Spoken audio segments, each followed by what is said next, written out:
Okay, Okay. yellow. What's up, guys? My name is Abby, and this is Hannah. And today we're gonna be talking about how to actually keep the fire burning, like build your prayer altar outside of church. So, Yeah. Hannah is the 48 hours prayer champion. So, I'm just gonna let her do the talking. Yeah, so prayer, oh my gosh, what a beautiful gift. That we get to be able to talk to God and be in deep relationship with Him. I'll talk briefly about our 48-hour prayer room that we did. We've done 2 with Wellspring, which is a worship center here in Toronto. And oh my goodness, like I can't even describe the beauty of creating space and time to be able to pray and to be able to just seek God. And really, if I can impart anything that I've learned over the last year doing this prayer stuff, is that, like, you know, having space and time where it maybe right away it doesn't feel like you're in conversation with God, like having intentional time where you actually have to wait and listen and spend time and maybe be bored or maybe be a little anxious. Like those are really good, because that's where the Spirit gets to talk and gets to be near you. And so that's been so cool to discover, because in our culture, like, we're always go, like we're always moving and we're always doing, we're always working. There are always bills to be paid. Right. Like we just gotta live, right? We gotta work to survive. But to actually create some space, even once a week, you know, a couple hours or an hour, to just like wait and sit and listen in God's presence. Like it's just gonna be simple. Like you don't even have to do anything. You can just sit and listen, you know, and talk to God. And that's been really cool for my journey. What about you?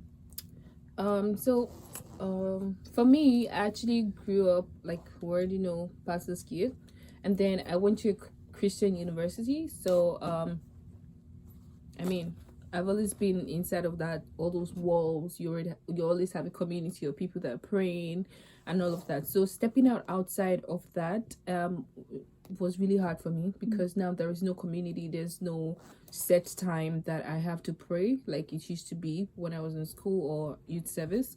So it was really strange. So if, like, I'm trying to figure out life all by myself, you know. Right.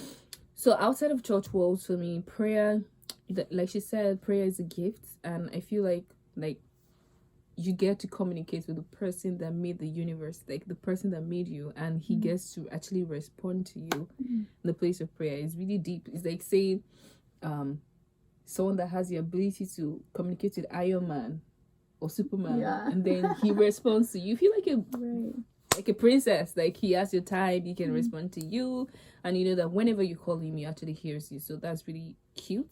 And so for me, things that worked for me outside of church walls is still trying to ensure that I still have set time for prayer, even though there's no community setting the time for me, but I'm setting myself because it's really important.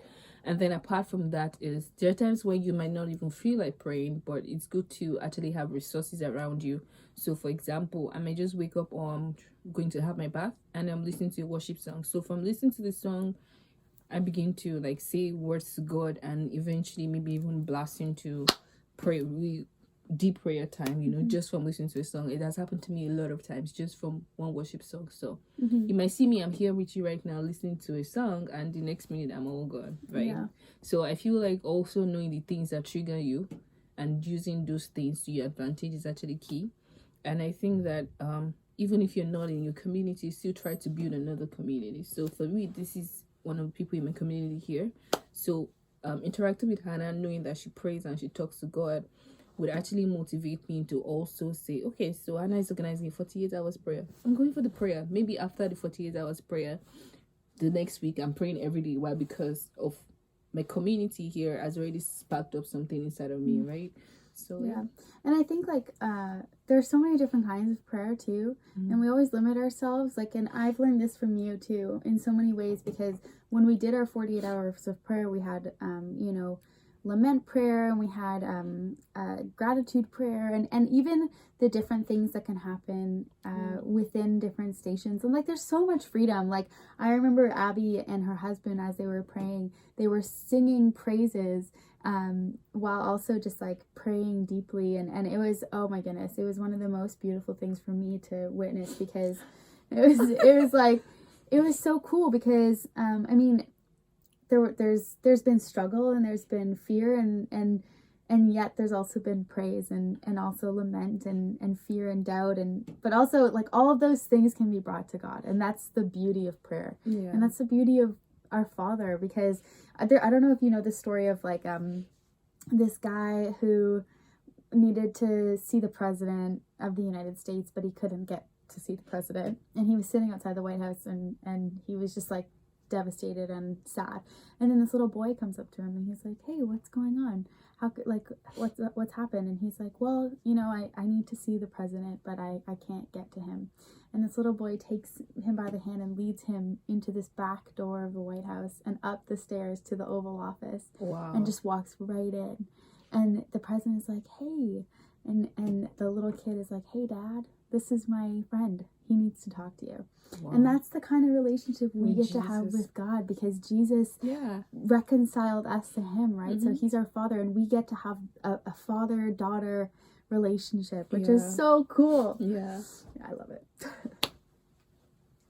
So if we put online prayers or 48 hours prayer, you're close to Toronto or anywhere that's actually holding, I would advise that you actually join. And also you can also build your own community. This is one person in my community here in Toronto. You can consciously look for people that you have like minds with, and just like Hannah was telling me some time ago, even though we've not done it, like she was saying, I can call you in the morning by 6 a.m. and we pray together, right?